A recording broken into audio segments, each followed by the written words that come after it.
de todito. Por eso yo creo que salió. Así mismo. Muchas veces en algunas recetas, especialmente panadería y lo que es la parte de la chip, es importante que siempre se haga pesado, ¿verdad? Siempre bien medido. Ese es el secreto, no hay ningún otro secreto. Siempre es pesar bien, imposible que no te salga como te tiene que salir, al menos en ese tipo de productos, ¿verdad? La verdad que yo suelo viajar bastante, ¿verdad? Y muchas de las chipillas que se encuentran ahí por el camino, yo veo o noto que usan mucho, por ejemplo, usan colorantes o esencias. Y no es lo mismo. Por ejemplo, colorante amarillo para que parezca, no sé, creo yo, ¿verdad? Que tiene más huevo, por ejemplo. O esencia de queso, obviamente para abaratar el costo de usar queso paraguayo, ¿verdad? Entonces, la verdad que no es lo mismo, ¿verdad? Si es que te pudiste haber fijado, esa receta, por ejemplo, tiene grasa, tiene, o sea, en vez de manteca usamos grasa, huevo, ¿verdad? Por ejemplo, Entonces, esta materia tenía, o sea que esta receta tenía de 200 gramos de manteca, 2 huevos, 200 gramos de harina de maíz y medio de almidón, sal y 2 huevos y ujú, un poquito de leche. Pero sale espectacular, delicioso, a mí me encantó. súper. Ya después vamos a ir haciendo también con el grupo, con todo el grupo. Así que bienvenidos ahí a las personas también que se están sumando. Reineria, Oriel Lichi, que es un participante nuevo, ¿verdad? Como saben, hubieron personas que abandonaron el grupo por A o B motivo y nosotros sí o sí debemos de completar. Igual ya habían personas en lista de espera, ¿verdad? Que llegaron un poco tarde, entonces se les estuvo aguardando ahí como lista de espera y hubieron personas que se inscribieron. Y como saben, sí o sí tienen que terminar 35 alumnos, ¿verdad? Por eso es importante que si por ahí tienen alguna dificultad, bueno, supongamos que, que de repente no pueden participar en alguna clase, o de repente justo tuvieron un inconveniente, bueno, tratar de ver la manera de poder terminar, ¿verdad? Porque como saben, este curso es un poco es serio, ¿verdad? A comparación de otros cursos, al terminar se le va a estar dando a usted herramientas. Entonces nosotros tenemos ya presupuestado esas herramientas. ¿Qué quiere decir? Que a todos se le va a tener que dar, ¿verdad? Entonces, eh, les invito a que puedan ponerse las pilas, ¿verdad? Yo sé que cada uno tiene sus actividades, su estudio, su trabajo o diferentes actividades, las actividades que tengan, ¿verdad? Pero yo creo que siempre hay un tiempito ahí. Es más, sería solamente noviembre y diciembre, y nuestro examen nomás es en enero. O sea que se sacrifican todo este tiempito, estos 2 meses que tenemos, para un conocimiento que le va a durar toda la vida, ¿verdad? Entonces, es muchas veces poner en la balanza nomás qué es lo que me conviene más y qué es lo que, porque creo que todo tiene solución, ¿verdad? Entonces, si por ahí tienen dificultades, de repente no pueden participar, de repente tienen inconvenientes, lo ideal es que me puedan contactar a mí o a la secretaria, ¿verdad? Que es la señorita María Inés o la coordinadora Fátima, que todos estamos disponibles para poder ayudarles. ¿Sí? Entonces, bienvenidas a las personas que se integraron recién. El día de hoy vamos a seguir, ¿verdad? Como saben, nuestro módulo 6. Me imagino que las personas que ya descargaron el material en la plataforma se pudieron dar cuenta que es el módulo más largo, ¿verdad? Con mucha información, con mucha información teórica principalmente. Entonces es importante siempre leer, tener a mano, refrescar la memoria, de repente no entendemos algo, bueno, para eso son estas clases por Zoom, para poder sacar dudas, ¿verdad? En las clases anteriores estuvimos viendo cuáles son las actitudes positivas o actitudes que debe tener una persona que trabaja en la cocina, que va a estar en la cocina. ¿verdad? Estuvimos viendo la importancia, por ejemplo, de no mezclar los ingredientes que vamos a cortar, no mezclar carne cruda con vegetales, ¿verdad? Esa es una regla fundamental en la cocina para evitar contaminación, un tipo de contaminación. Pudimos ver también que tenemos diferentes tipos de contaminación, ¿verdad? Y seguir las reglas que estuvimos aprendiendo y que estamos aprendiendo reduce a que nuestro producto pueda llegar al consumidor final contaminado o podamos comer nosotros contaminados, ¿verdad? Por eso es importante utilizar cofia, utilizar delantal a la hora de cocinar, porque un pelo puede contaminar la comida, ¿verdad? Entonces, como saben, es sumamente asqueroso que encontrar un pelo en tu comida. Entonces, por eso todos esos detalles tenemos que cuidar, ¿verdad? Entonces, ahí se va sumando Loida también, que estuvo el otro día haciendo una producción de pan dulce. Estamos en época de pan dulce, ¿verdad? Entonces, felicitaciones Loida, ¿verdad? Creo que ella trabaja luego también en la cocina. Y, y nada, estuvo a full ahí con la producción de pan dulces. ¿Sí? Hola Loida, Hola, ¿qué tal? ¿cómo te salieron los pan dulces? Con lo que vieron riquísimo. Lo que Riquísimo, ya probaron dice que es riquísimo. buenísimo. Bueno, la verdad particularmente a mí no es que me gusta mucho el pan dulce con frutas, pero sí me gusta más el chocotone, ¿verdad? Que es con No chocolate. también. Ah, genial. Sé probar. Vamos a probar después Loida entonces. Bueno, Bueno, vamos a seguir con nuestra clase, ¿sí? Si por ahí tienen dudas antes de poder comenzar, ¿verdad? Yo les subí a la plataforma ya nuestra grabación de la clase anterior y también un video que es un resumen de lo que dimos o de lo que estamos dando, ¿verdad? Explicativo, un video explicativo que puse el link, el video es de YouTube, pero igual ustedes pueden ver desde la plataforma. ¿Está bien? Es un video súper resumido, prácticamente todo lo que nosotros dijimos, pero más resumido y un poco más práctico también. ¿Sí? Entonces, yo les voy a compartir ahora, vamos a seguir con nuestra actividad. Vamos a hablar un poquitito de lo que es el día de hoy. Vamos a seguir hablando un poco de congelación, después vamos a tocar los cortes de carne, ¿verdad? ¿Cuáles son los cortes de primera, de segunda, de tercera, ¿verdad? Para poder manejar un poco, que es importante conocer un poco, ¿verdad? La parte teórica. ¿Sí? Si es que me pueden confirmar, si es que le sale.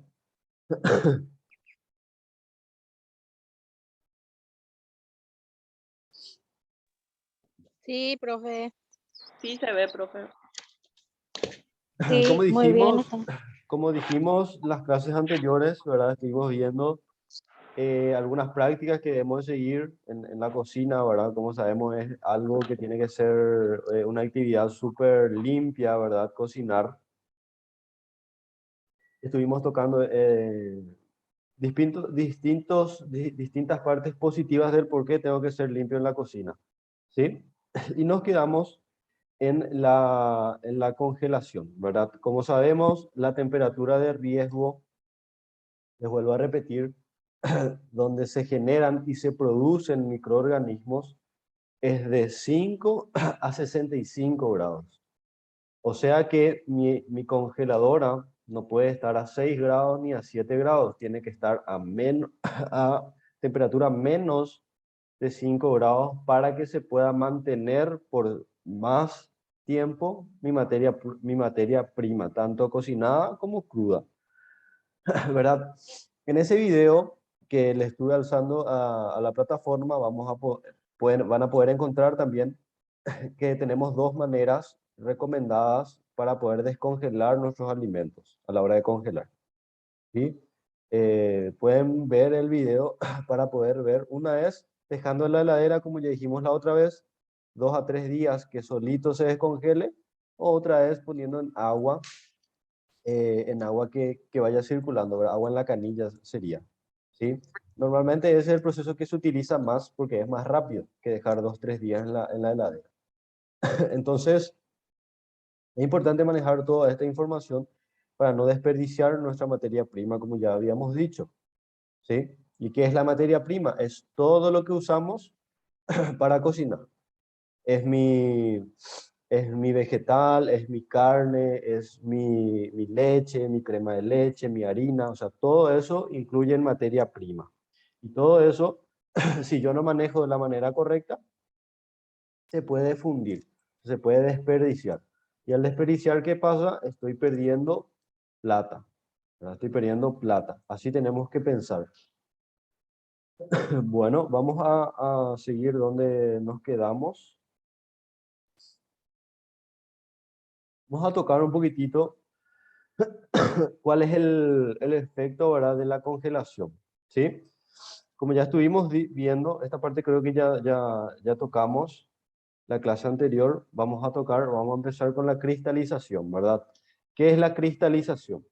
Y para que la cristalización se produzca más fácilmente se necesita la existencia de alguna partícula o sal insoluble que actúe como núcleo de cristalización. Cuanto menor es la temperatura, más fácil ocurre ese fenómeno, formándose un mayor número de agregados cristalinos y consecuentemente el tamaño de los cristales es menor. O sea que, ¿se acuerdan que les había hablado de un aparato que hace que se acorte el tiempo de congelado o de enfriamiento de un producto? Bueno, ese aparato, ¿qué es lo que hace? Se llama batidor. ¿Qué hace? En un corto tiempo, y mientras más corto es el tiempo, los cristales son más chiquitos. Por eso es que en la congeladora, que tarda más tiempo, los cristales son un poco más grandes. Entonces hay veces que no se recomiendan congelar algunos productos, ¿verdad? Eso vamos a ir viendo después. A no ser que sea un abatidor, que el abatidor es que haga o que hace que los cristales sean más chiquitos. O sea, que el tiempo es menor. Lo que normalmente en una congeladora tarda 2 a 3 horas, en el abatidor te va a tardar 20, 30 minutos máximo. ¿Sí? Porque la temperatura se va rápidamente hacia abajo. ¿Sí? Entonces, ¿qué hace? Mientras más tiempo los cristales son más grandes, los cristales de agua son más grandes. En alimentos sólidos o de viscosidad elevada, por ejemplo, el tamaño de los cristales varía en una zona u otra del alimento, ¿verdad? O sea que depende del tamaño de como yo tengo un pedazo de carne grande, ¿verdad? Entonces, mientras más grande, va a variar la cristalización en la parte, porque una parte se va a enfriar, se va a congelar primero, otra parte después, ¿verdad? Entonces va a variar, ¿sí? También al ir reduciendo la temperatura se alcanza un punto en el que el agua restante, conjuntamente con los solutos, se han ido concentrándose, se solidifican junto, juntos en un punto de saturación llamado punto eutéptico.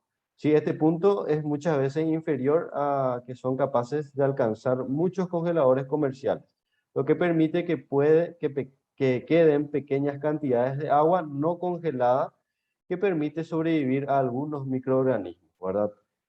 Aunque no es posible su crecimiento y reproducción. Como ya estuvimos viendo, cuando yo congelo un alimento, no es que muere el microorganismo, ¿verdad? No es que muere, no es que se mueren los microorganismos.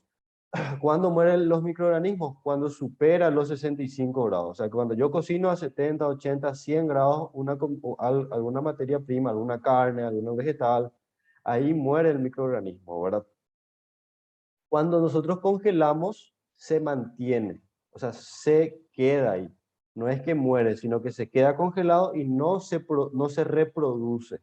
Cuando nosotros dejamos a temperatura ambiente, que es de 5 a 65 grados, entre esas temperaturas, los microorganismos se multiplican. Y ya estuvimos viendo eso. Se multiplican por 2 creo que era cada 1 minuto, ¿verdad? Entonces, de 2, 4, 6, bueno, entonces, cuando mayor cantidad de microorganismos tiene mi materia prima, menos comestible va a ser, ¿verdad? O sea que ya va a empezar a tener olor, ya va a empezar a tener un color.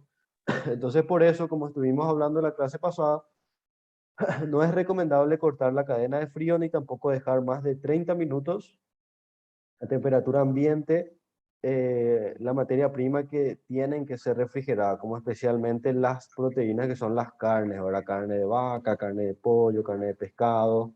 Entonces todo eso se recomienda que esté solamente de 30 minutos a temperatura ambiente, ¿sí? Si pueden, por favor, las personas que van ingresando poner en silencio su micrófono, por favor. Las personas que de repente salen, ¿verdad? Por cuestiones de la señal y vuelven a ingresar, muchas veces ingresan con el micrófono apagado, perdón, prendido. Entonces es importante que puedan estar atentos y volver a apagar. ¿Está bien? Bueno, a ver, se ha demostrado que una temperatura de menos de 18 grados es el nivel adecuado y seguro para conservar los alimentos congelados. ¿Sí? Los microorganismos no pueden crecer a esta temperatura y la acción de las enzimas es muy lenta, pero el propio almacenamiento produce alteraciones en el alimento, ¿verdad? Como explica acá en esta parte, ¿sí? Mi congelador tiene que tener, un buen congelador tiene que estar a menos de 18 grados, ¿sí? Que sería menos 18 grados bajo cero, ¿sí? También tenemos que entender que hay muchos alimentos que al congelarse cambian de composición, ¿verdad? Eso aplica en algunos alimentos nada más, ¿verdad? Hay algunos alimentos que yo descongelo, sin problema puedo utilizar de la misma manera, pero hay veces que cambia un poco su composición o también que pierde un poco los nutrientes que en realidad tiene que tener esa materia prima, ¿sí? ¿Qué es la recristalización? Sí, durante el almacenamiento hay una tendencia de los pequeños cristales a unirse entre ellos, formando otros de mayor tamaño. ¿Sí? Esto se debe a que los pequeños cristales resultan más inestables que los grandes, al poseer más energía en la superficie por unidad de masa. Este fenómeno es más acentuado si se almacena el producto a temperatura cercana de 0 grados. Cuando más baja es la temperatura, menores son los efectos, considerándose casi despreciables por debajo de los 60. ¿Sí? Luego tenemos las bolsas de hielo. ¿Sí? ¿Qué son las bolsas de hielo? Cuando un alimento que tiene bolsas de aire, huecos, o el envase está deficientemente lleno, y hay además un gradiente de temperatura en él, el alimento desprende humedad, se produce la sublimación en el interior de dichos huecos o en la pared interior del envase, ¿sí? Formando una capa de escarcha y cristales de hielo denominados bolsa de hielo, ¿sí? También las modificaciones en los espacios líquidos residuales.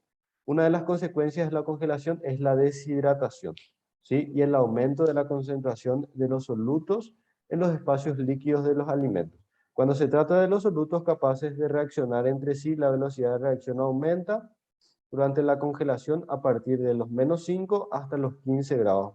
Por debajo de este punto, la velocidad de reacción disminuye. Las reacciones se ven más afectadas por este fenómeno son las químicas como la oxidación, hidrólisis, más que las enzimáticas, ¿sí?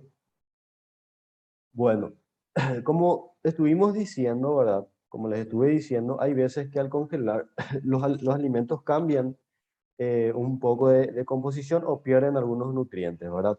En este caso, la desnaturalización proteica, ¿sí? Cuando un producto se ha congelado lentamente o cuando ha habido fluctuaciones de temperatura durante el almacenamiento, los cristales de hielo que se forman crecen extrayendo agua ligada de las proteínas, ¿sí? O sea que sale el líquido de las proteínas, de tal forma que éstas se desorganizan, siendo luego incapaces de recuperar dicha agua durante la descongelación, de manera que esta agua, al perderse, arrastra los nutrientes hidrosolubles, ¿verdad? O sea que al perder líquido también, a la hora de descongelar, también va perdiendo algunos nutrientes que tiene dicho alimento. Por eso es muy importante a la hora de descongelar de una manera correcta. ¿verdad? Este proceso cambia la textura del alimento, produciendo, por ejemplo, un endurecimiento o incluso disminuyendo su solubilidad y valor nutritivo.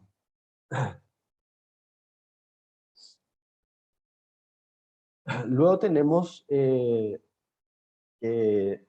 estuvimos tocando un poquitito, ¿verdad?, de cuáles son algunas consecuencias de, por ejemplo, consumir alimentos contaminados. En algunos casos son infecciones, son intoxicaciones, ¿verdad? Como estuvo diciendo, comentando la otra vez la compañera Cintia, consultando de que si es que a veces comemos, ¿verdad?, alguna comida y de repente nos sentimos un poco mal, ¿verdad?, ese día. Eso es por una intoxicación, ¿verdad?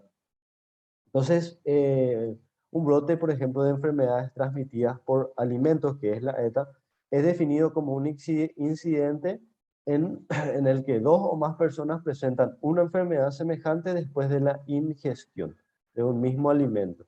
Y los análisis epidemiológicos apuntan al alimento como origen de la enfermedad. ¿Sí? Eso es, en ese caso es considerada una enfermedad transmitida por alimentos.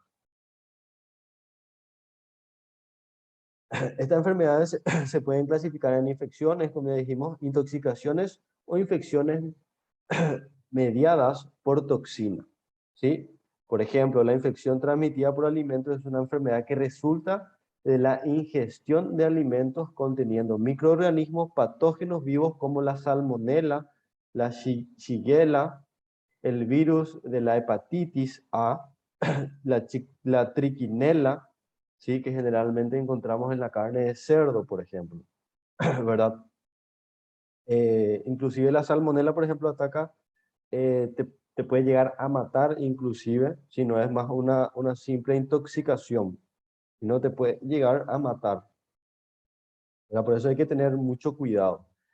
También la intoxicación causada por alimentos ocurre cuando las toxinas producidas por las bacterias o mohos están presentes en el alimento ingerido o elementos químicos en cantidades que afecten a la salud. ¿Sí? Por eso es importante trabajar con las herramientas adecuadas. ¿Sí? Trabajar con las herramientas adecuadas, limpias. ¿Sí? Cuando voy a cortar una carne, cuando voy a cortar un pedazo de pollo, de carne, mi cuchillo tiene que estar limpio. ¿Sí? No puede estar sucio. Las toxinas generalmente no poseen olores o sabores y son capaces de causar enfermedad incluso después de la eliminación de los microorganismos, ¿verdad? Una infección se puede producir desde la media hora hasta 12 horas después de haber consumido el alimento. ¿Sí? Bueno, creo que la mayoría de las personas que estuvieron, ¿verdad?, entre esta clase y la clase anterior, pudimos ver bien y analizar bien y hablar bien, ¿verdad?, de lo que es, de la importancia que es de, de trabajar con tanto materia prima como herramientas óptimas, ¿verdad? ¿Por qué? Porque no solamente mi comida puede no ser rico, sino que más allá de eso, mi comida inclusive puede afectar la salud de una persona, ¿verdad? Entonces, por eso es que tenemos que tomar de una manera seria cuando vamos a cocinar, tanto para nosotros como para gente especialmente, por ejemplo, extraña, ¿verdad? O miembros de la familia. Entonces hay que tener mucho cuidado con cocinar, ¿verdad? A la hora de cocinar y hacer las compras, ¿sí? Nunca me voy a cansar de decir eso, que es muy importante y creo que es sumamente importante porque me acuerdo que mi profesor decía, yo puedo tener el mejor de los conocimientos, puedo ser un experto en la cocina, pero si yo no tengo tanto buena materia prima como buenas herramientas, mi conocimiento prácticamente me sirve poco y nada. Lo mismo sucede si yo tengo las mejores herramientas y la mejor materia prima, pero si no tengo un buen conocimiento, tampoco voy a poder tener un producto óptimo, ¿sí? Luego entramos en la parte de las carnes. ¿sí? En este caso vamos a hablar primeramente de la carne de res, ¿verdad? La carne de res, que serían las carnes rojas, ¿sí? Por ejemplo, los mejores cortes, creo que alguien tiene prendido su micrófono, si porfa puede apagar.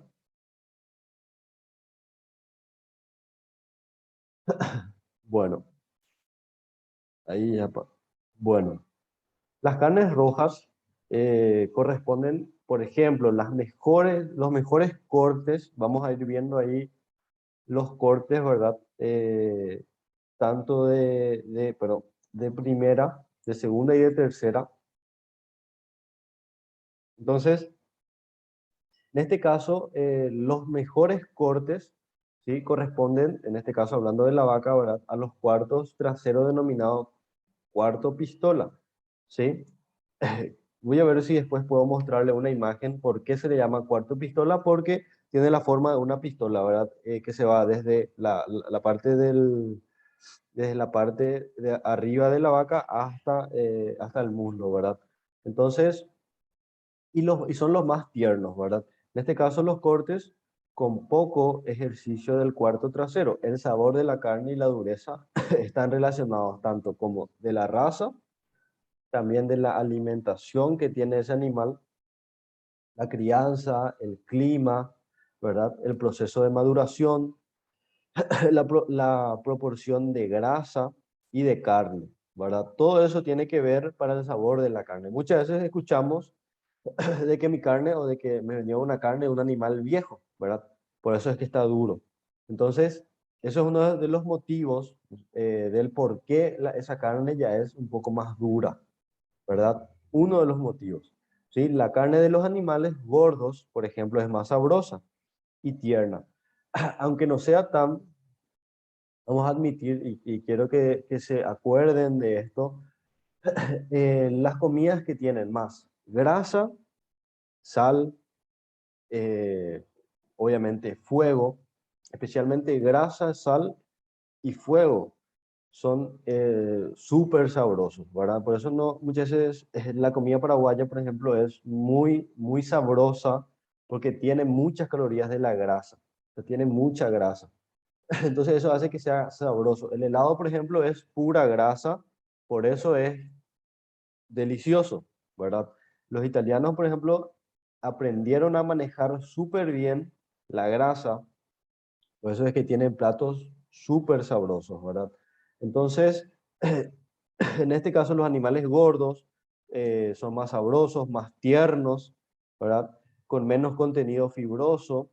La carne de animales magros, sin grasa o muy poca, es poco apetitosa y firme. Sí, debido a que su alto contenido de agua, entre el 65 y 75%, sin embargo, la carne grasa contiene entre 35 a 45 de agua, ¿sí? La enfermedad y el sexo del animal también son factores que influyen en la ternera y el sabor de la carne, ¿sí? Las carnes tienen que descansar en frío hasta que pase el proceso del rigor mortis. ¿Qué es el rigor mortis? Eso vamos a ver en la siguiente diapositiva, ¿sí? Las carnes que son sometidas a procesos de maduración son más blandas y sabrosas, ¿sí? ¿Y qué es el rigor mortis? El rigor mortis es un cambio químico, ¿sí? Que hace que la carne se endurezca cuando es recién faenada, ¿sí? Por eso es que no se recomienda que cuando se faena una vaca ya se coma, ¿verdad? Porque ahí va a ser dura. El proceso de rigor mortis es, se endurece, o sea, como que los músculos se tensionan del animal por la muerte, tiene que tener un reposo, ¿sí? El proceso de endurecimiento comienza entre las 6 y 24 horas posteriormente a la muerte del animal.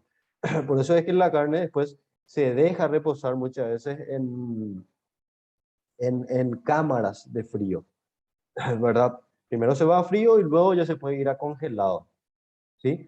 Entonces el rigor mortis es el tiempo de maduración que lleva la carne del animal después de haber sido faenada.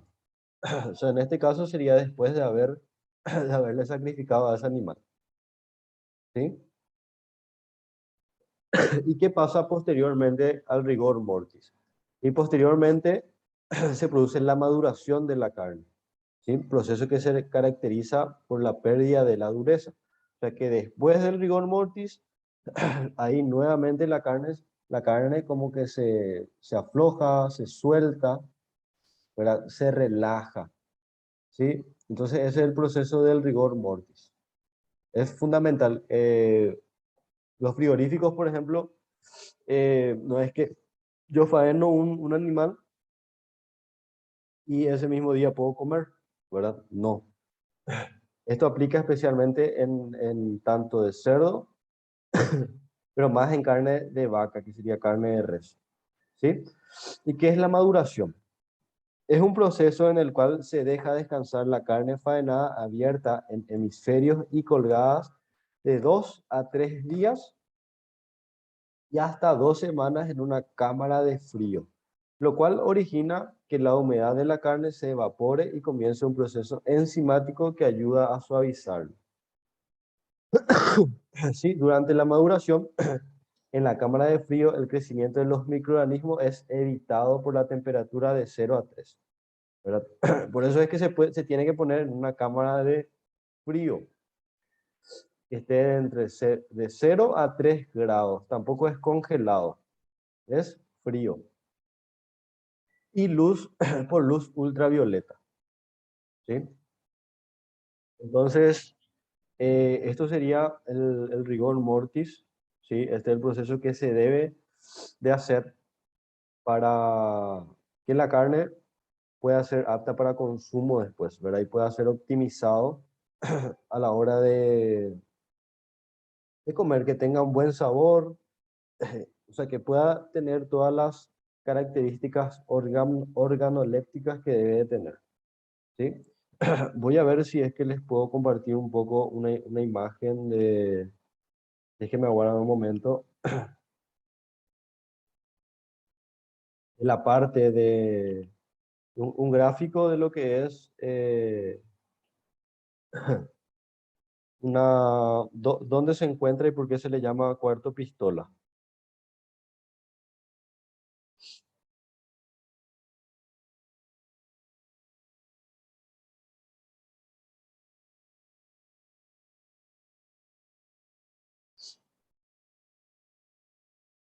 Encontré una imagen, es una de las pocas imágenes que encontré, pero igual me gustaría compartir pantalla un momentito para que puedan ver.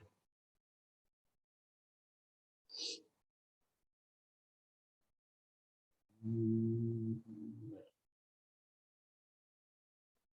ahí me pueden confirmar si ven. Bueno, como estuvimos viendo, ¿verdad? Muchas gracias, Cintia. Como estuvimos viendo, ¿verdad?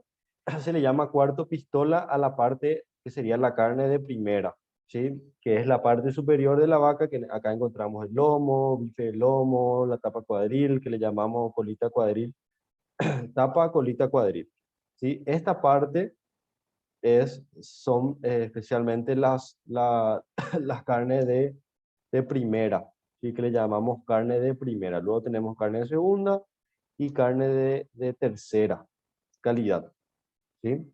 Eh, También las carnes, ¿verdad? Especialmente las carnes de primera, nosotros tenemos que manejar más o menos cuánto es el peso ideal de cada pedazo de carne, porque hay veces que si yo no conozco, un carnicero me puede decir que este es lomo, pero te puede dar otra carne.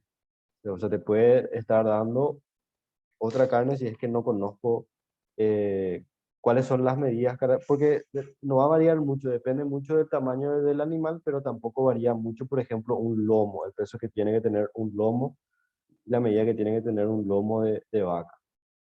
Y les voy a compartir nuevamente la parte de la manipulación de las carnes, ¿sí? Como que ya estamos en la carne.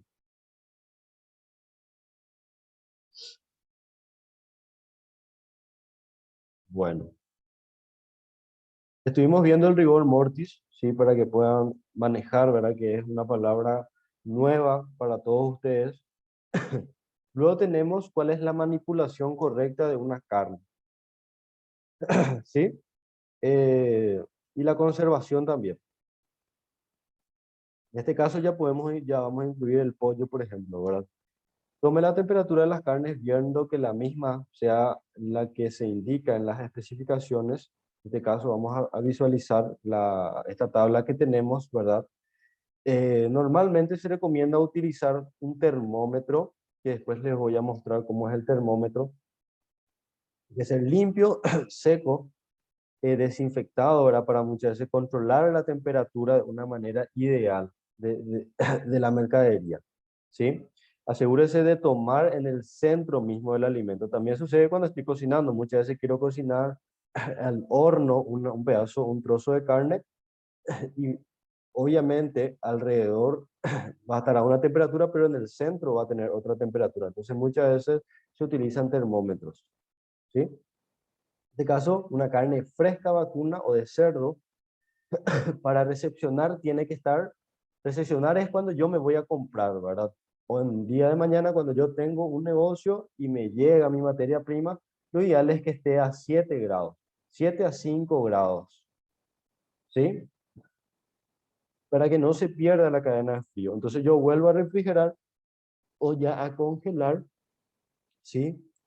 Eh, en este caso, ¿sí? O sea que en teoría los super tendrían que estar vendiendo la carne a estas temperaturas, ¿sí? Por eso, si yo me voy al me voy al supermercado y tengo que comprar varias cosas, lo primero que lo primero que no me tengo que ir a comprar es una carne, por ejemplo. Eso sería al último, para que no pierda la cadena de frío, ¿sí? Luego tenemos la carne envasada al vacío, que lo ideal es que esté de 3 a -1 grado, ¿sí? O depende de la indicación de su envase. Hay veces que viene luego congelado, ¿sí? Luego tenemos el pollo, menor o igual a 2 grados, ¿sí? Es lo que tiene que estar el pollo para poder recepcionarlo, para que esté óptimo, para que no se pueda, no se esté produciendo microorganismos, ¿verdad? Bueno, en este caso, para mantener, ¿verdad?, la carne en cámaras o heladas en todo momento a una temperatura menor o igual a 5, es para evitar el crecimiento y la multiplicación de las bacterias, como ya habíamos dicho. O sea, para eso nosotros nos enfocamos en estas temperaturas, para que se pueda evitar el crecimiento de estos microorganismos, ¿sí? También, como ya vimos, evitar la contaminación cruzada durante el almacenamiento. O sea, no mezclar mi carne con mis vegetales y mi carne tiene una bolsa rota. O sea, que va a perder líquido y eso le va a poder contaminar a mi vegetal. ¿Sí? Las bacterias pueden pasar de un tiempo a otro por contacto directo o bien a través de superficie en contacto con los mismos. Saco mi carne, corto en una tabla, saco mi carne picada y vuelvo a cortar ahí mi vegetal. Eso está totalmente prohibido, ¿sí? Porque le va a contaminar a mi vegetal. Bueno, a ver si pueden ir apagando por favor su micrófono. Alba. Bueno, también mantener el orden dentro de las cámaras de refrigeración especialmente. Heladeras, los congeladores, ¿verdad? Heladeras de exhibición, separarlas, etcétera. Separar las carnes según su especie, por ejemplo. ¿Sí? La carne vacuna por un lado, la carne de pollo por un lado, el cerdo por otro lado. Como saben, son de animales diferentes y por ende pueden tener bacterias o microorganismos diferentes de temperaturas diferentes también, ¿verdad? Si vende productos listos para consumir, como por ejemplo embutidos, fiambres, matambre, etcétera, separe físicamente las carnes crudas de los productos cocidos o listos para consumir dentro de las cámaras, heladeras, exhibidores y dispensadores. Evite poner en contacto sin previa limpieza y desinfección los equipos, mesadas, utensilios. Muchas veces nosotros no sabemos hace cuánto se limpió por última vez esa mesa, nos vamos, tiramos ahí lo que vamos a cocinar, ¿verdad? Entonces, son pequeños detalles que sin darnos cuenta se puede producir, comemos esa comida, nos puede intoxicar, ¿verdad? Nos podemos sentir mal y después nos preguntamos qué fue lo que nos cayó mal ese día, ¿verdad? Entonces, ¿por qué fomentamos mucho esto? Porque es algo que vemos normalmente en todas las casas, ¿verdad? Que muchas veces no esperemos a tener un enorme negocio gastronómico o enorme restaurante para realizar estos pequeños actos, ¿verdad? O sea que si yo tengo mi heladera, bueno, no, yo sé que no tengo que poner mi carne cruda arriba, no. ¿Por qué? Porque puede gotear, y le puede contaminar a mi comida cocinada, por ejemplo. Como estuvimos viendo en la clase anterior, ¿qué es lo ideal? Poner arriba productos cocinados o precocidos, en el medio productos que estén más o menos cocidos o que se puedan utilizar crudos como vegetales, y abajo, último, productos crudos, ¿verdad? O materia prima cruda para evitar esa contaminación, ¿sí? Bueno, después tenemos la temperatura de refrigeración, ¿sí? Las carnes crudas y todos los alimentos listos para consumir que necesitan refrigeración, ¿verdad? Deben conservarse a una temperatura menor o igual a los 5 grados. Menor a 2 para carne picada, ¿sí? Un dato importante también a tener. Por ejemplo, mi carne, sabemos o estuvimos viendo que los vegetales sí pueden estar a una temperatura de entre 10 a 15 grados, una temperatura fresquita, ¿sí? Pero nuestras carnes no, imposible, no pueden estar a 10 ni a 15 grados, ni mucho menos a 20. Tiene que estar a una temperatura menor, ¿sí? Menor a los 5 grados, ¿sí? Luego tenemos la temperatura de congelación. Las carnes conservadas por congelación deben mantenerse a una temperatura entre 12 a menos 18, salvo que el rótulo aprobado del producto congelado especifique otra temperatura. Si yo quiero que mi carne me dure los 3 meses que me puede durar, tiene que estar a una temperatura de 12 o 18, lo ideal, ¿sí? Para que no se produzca microorganismos, ¿sí?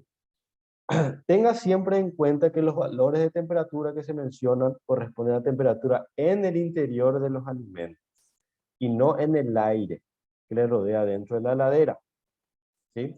La temperatura del aire puede no reflejar adecuadamente la temperatura del interior de los alimentos. Cuando más grande es el producto almacenado, más tiempo tarda en el centro del alimento en alcanzar la temperatura del aire. Como les dije, mientras más grande sea mi trozo de carne, ¿verdad? Va a tardar más de que llegue la temperatura en el centro, una temperatura ideal, ¿sí? Entonces yo ya sé que si tengo una congeladora y mi congeladora me marca 0 grados o menos 5, no está en la temperatura que tiene que tener, ¿sí? Y esa congeladora, uno, luego, mientras más cosas le cargas, le fuerza un poco más, y dos, si es que abrís cada rato, tampoco va a poder bajar la temperatura, ni siquiera 5 va a llegar.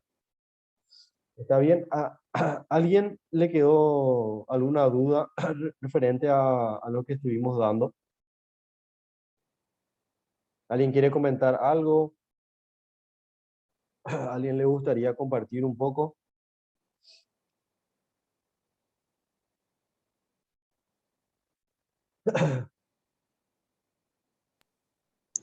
Yo, profe, una consultita. Viste que la No. heladera tiene de 1 a 7 para medir la temperatura. ¿Y cómo sabemos si es, si es 18, 20 grados o 5 grados? Y la verdad que lo ideal para saber eso es un termómetro. O sea, si tu heladera no te dice a qué temperatura está por adentro, porque hay algunas heladeras que te marcan luego que está a cierta temperatura, ¿verdad? Lo ideal es saber con un termómetro. O sea, Un termómetro que se compra está a 20.000 guaraníes. Un Ujú. termómetro gastronómico, Sí, sí. ¿verdad? Esa es la única manera. No hay otra manera de saber la temperatura. Si tu heladera no te dice, o te compras un pequeño termómetro y utilizas ese. O sea, con ese vas a saber. Y digamos, el termómetro sí tengo, entonces tengo que dejar ahí adentro y después ver o... Sí mismo, deja ahí un ratito hasta que, unos 10, 15 minutos, hasta que agarre la temperatura. Y si tu termómetro te marcas 2 grados, ah, bueno, genial, mi heladera está funcionando bien. Está Ujú. bien, se puede mantener los alimentos ahí. O lo mismo Ujú. la congeladora ahora. Ujú. Bueno, estamos, profe. Gracias. Está súper. Otra consulta.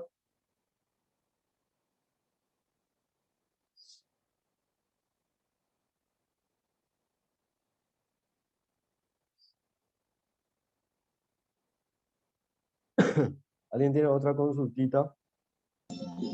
También están esas bolsitas que son para guardar alimentos. ¿En eso también se pueden poner para congelar o de Sí, que ahora se sí, usan mucho? sí, sí es óptimo para alimentos, sin ningún problema, Mirta.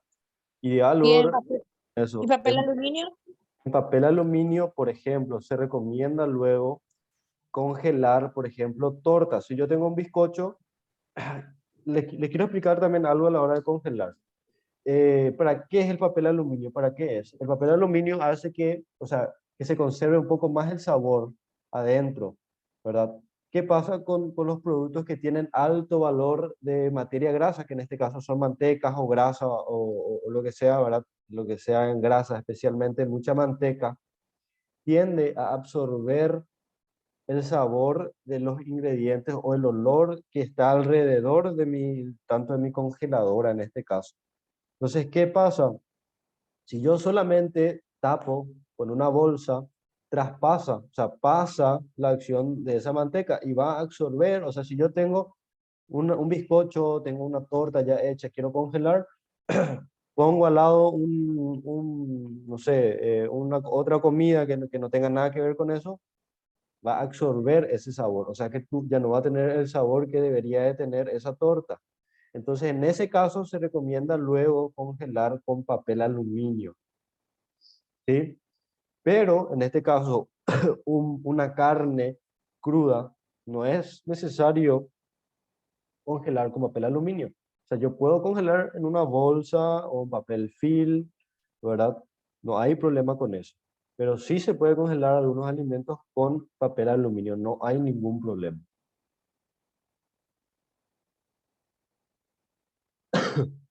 No sé si respondí a tu pregunta, Mirta. Sí, profesor, gracias. Dale, Mirta, súper. Entonces, por ejemplo, si yo tengo una torta y quiero congelar mi bizcocho, lo ideal es que envuelva en papel aluminio y congele así.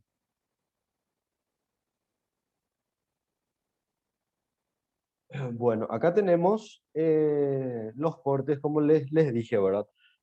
¿Y cuáles son los tipos de cocción que se recomienda para dicha carne? ¿Sí? Por ejemplo, los cortes de primera son el lomito. El peso aproximado y recomendado que debe tener es de 1 kilo, 1 kilo 100. ¿Verdad? Ese es el peso ideal que tiene que tener un lomito. Un lomito de carne, o sea, no puede ser muy grande, a no ser que el animal sea gigantesco, muy grande, ¿verdad? En esos casos puede ser, pero lo ideal es que una vaca tenga un lomito con ese peso, ¿sí? O sea, que si ustedes se van a comprar un lomito, ¿verdad? Un lomito, en este caso tienen que fijarse que tenga 1 kilo, 1 kilo 100, 1 kilo 200, ¿verdad? No puede variar mucho de ahí.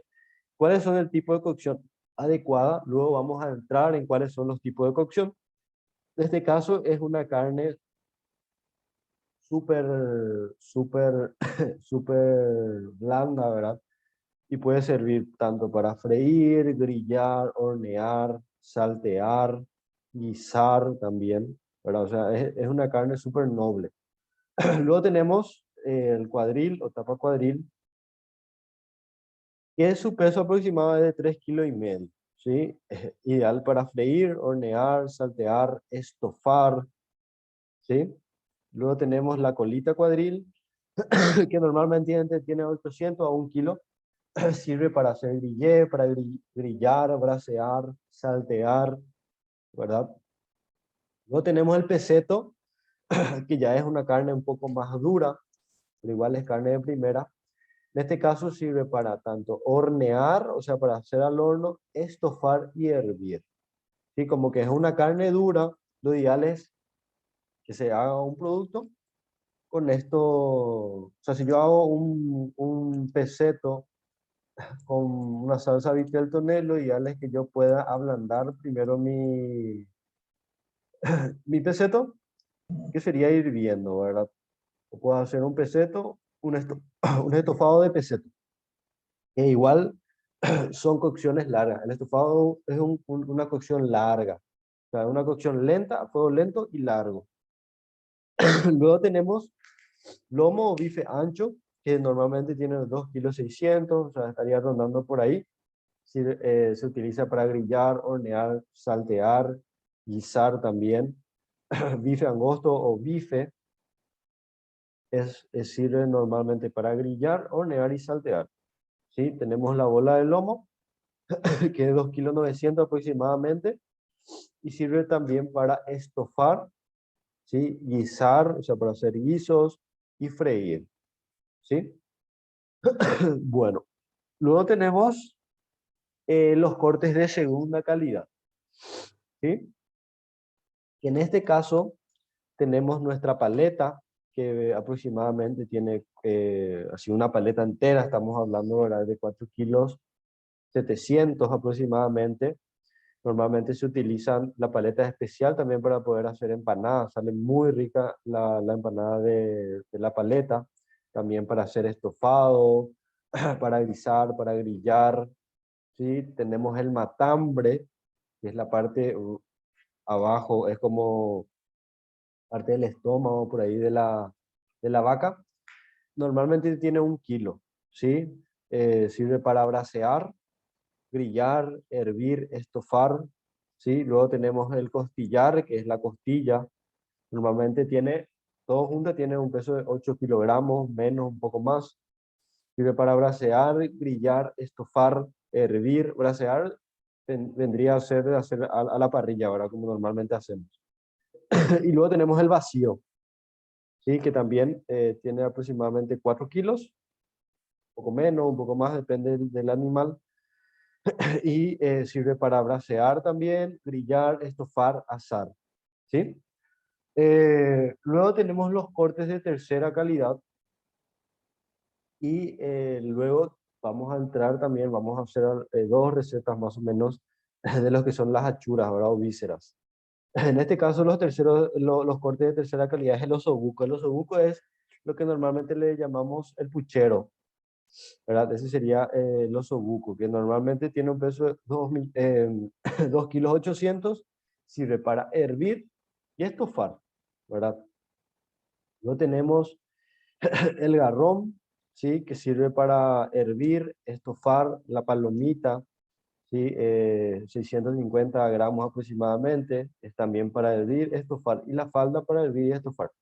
Si se dan cuenta, los cortes de tercera calidad son más para hacer estofados o también para hervir. ¿Por qué? Porque al hervir son partes duras, son carnes duras, ¿verdad? Entonces, eso hace que se pueda ablandar la carne, ¿sí?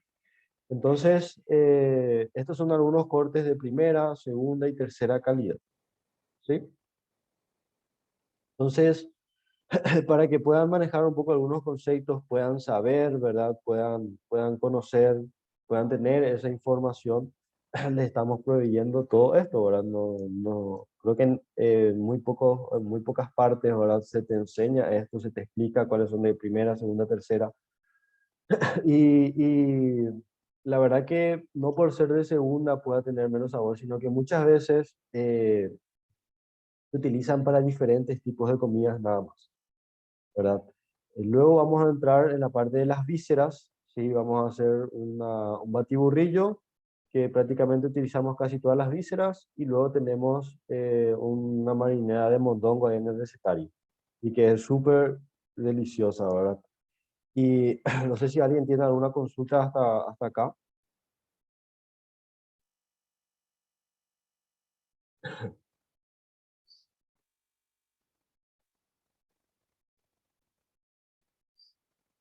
¿Alguien quiere comentar algo? No importa si no tienen consultas, sino nada, nada más comentar, ¿verdad? Comentar lo aprendido con la clase, profesor o compañero, esto fue nuevo, bueno, muy nuevo para mí, ¿verdad? Me gustó, qué sé yo. ¿Algún comentario que puedan, ¿verdad? Expresar? Nada más, al final de la clase siempre me gustaría hacer un poco de interacción con ustedes, ¿verdad? Para que puedan ir hablando, comentando un poco, ¿verdad? Hola, yo por ejemplo, profe, hoy primera vez que escuché ese termómetro gastronómico, o sea que yo particularmente no sabía que existía. Bueno, sí, si me aguardan un momentito, me voy a ir a traer yo mi termo, perdón, para poder mostrarles, si es que me aguardan un momentito, ¿sí? No se vayan, les voy a mostrar. Otra cosa también, profesor, que escuché que estaba diciendo la batidora, no sé qué, para congelar. Yo creí que era esa batidora que usamos para hacer los merengues y eso. Abatidor se llama, Mirta. Abatidor, Sí, no es abatidores. batidor. Sí. Bueno, si me esperan un momentito, voy a traer mi termómetro para que puedan ver, ¿sí?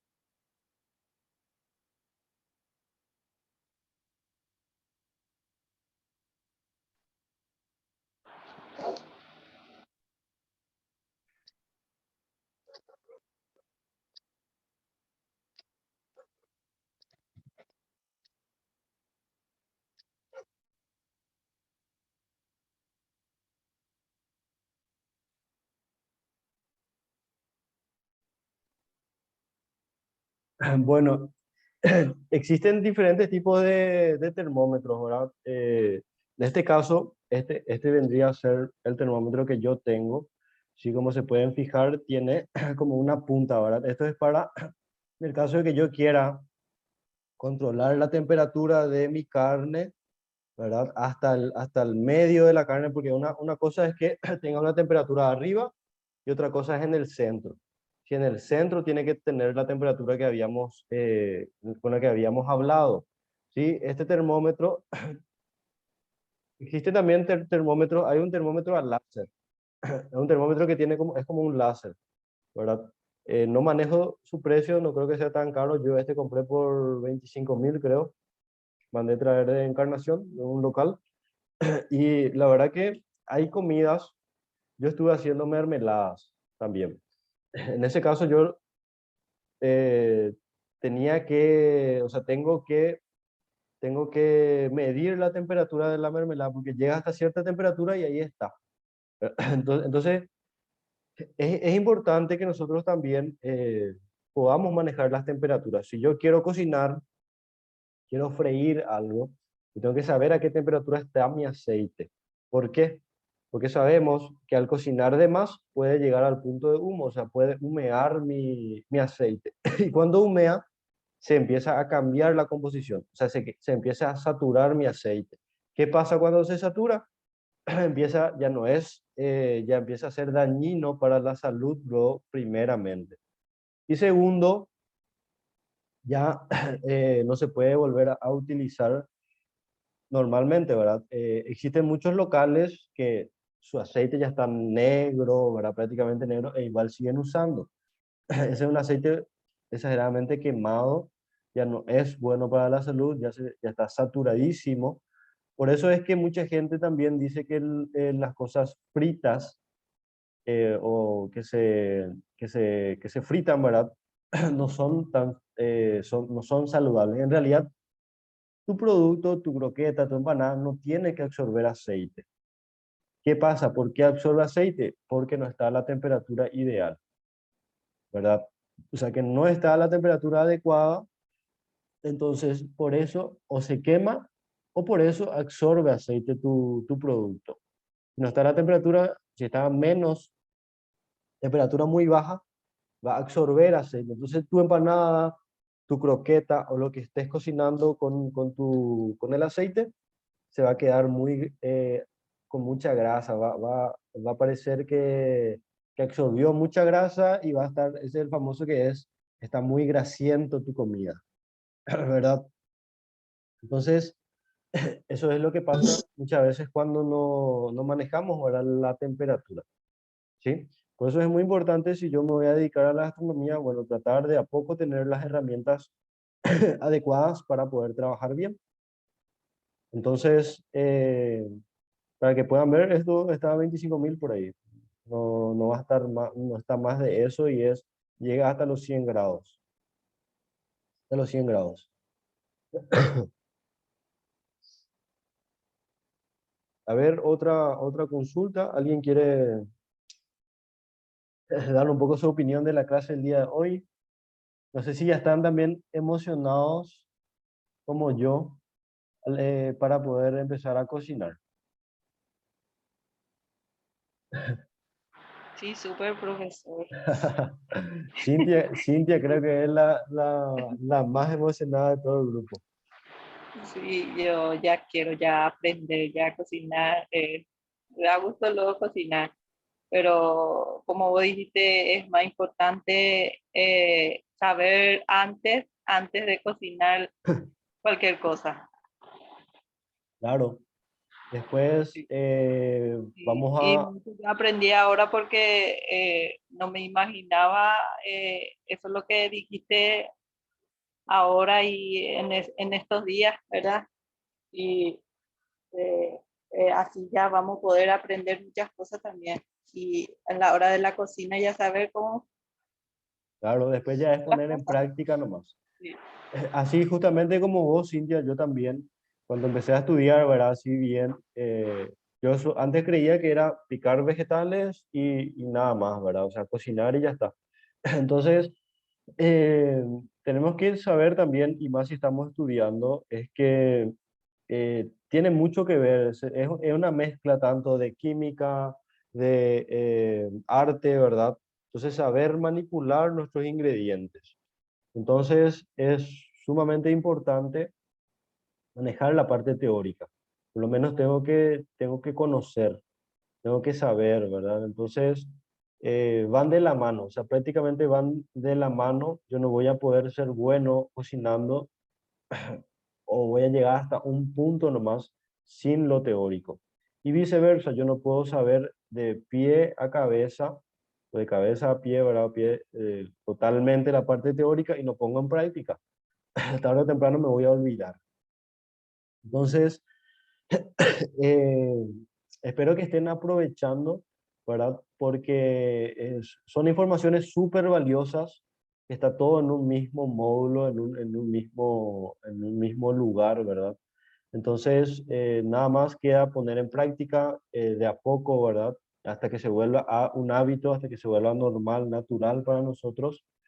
Entonces, básicamente eso, ¿verdad? Vamos a seguir todavía hablando en estos días que quedan antes de entrar al módulo 7, porque todavía nos queda hablar, después vamos a hablar de los nombres de los cortes de los vegetales.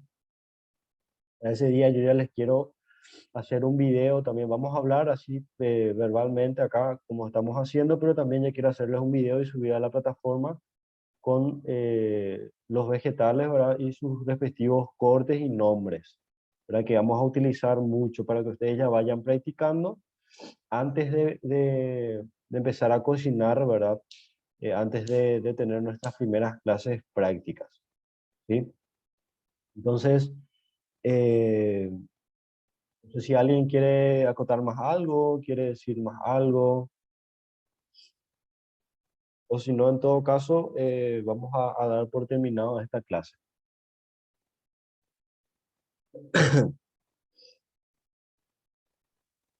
Estuvo muy claro todo, profe.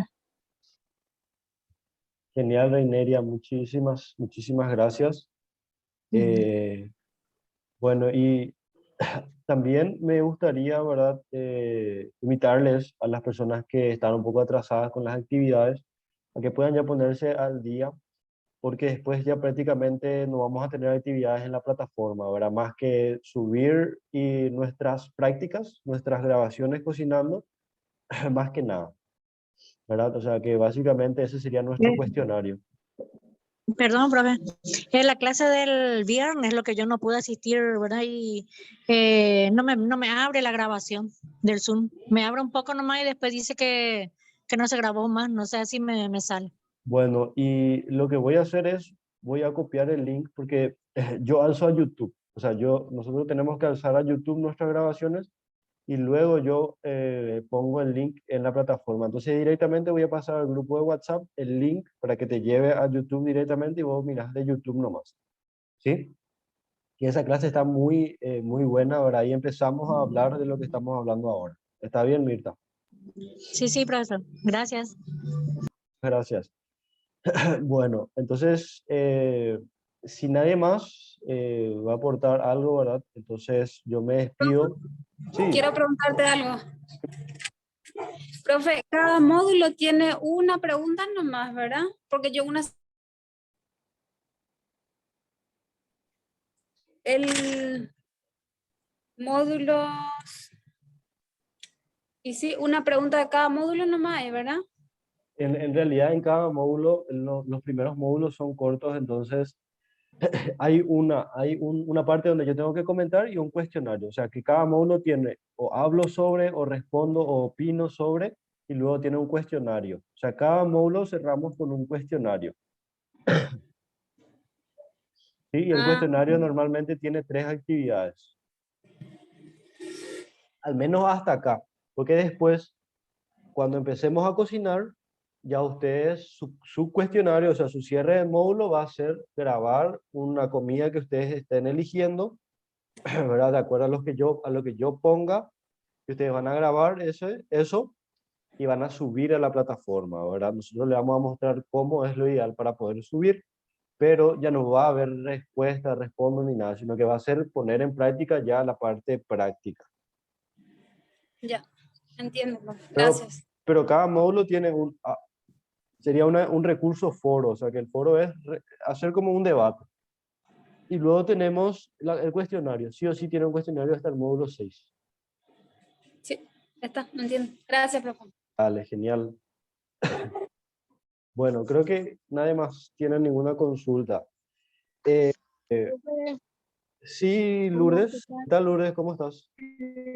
Todo bien, profe, yo quiero hacer una consulta. Yo hoy nomás empecé y quisiera saber cómo voy a poder recuperar todas las clases anteriores.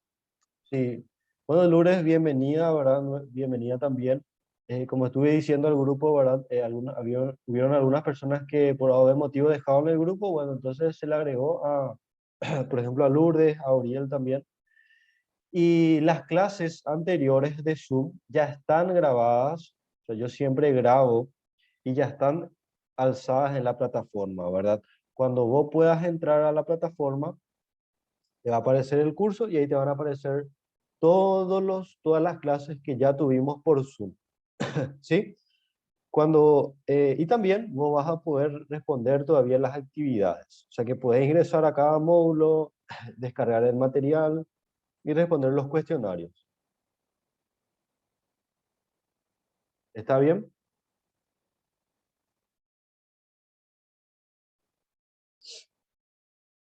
No sé si quedó claro, Lourdes. Sí, profesor, muchas gracias por la aclaración. Dale. De igual manera, si por ahí tenés alguna duda en cuanto a la plataforma, podés escribirme más, yo te voy a mostrar. Te voy a mandar, inclusive tenemos un video y demás cosas, demás recursos para para que ustedes puedan aprovechar. Y el link para poder ingresar a la plataforma, lo que voy a necesitar Genial, y también la contraseña. Súper. Yo te voy a pasar el link, pero la contraseña siempre es Inafocal asterisco 2020 y el usuario es tu número de cédula. Dale, profesor. Gracias. Dale, Lourdes, genial. Yo te voy a estar enviando el link.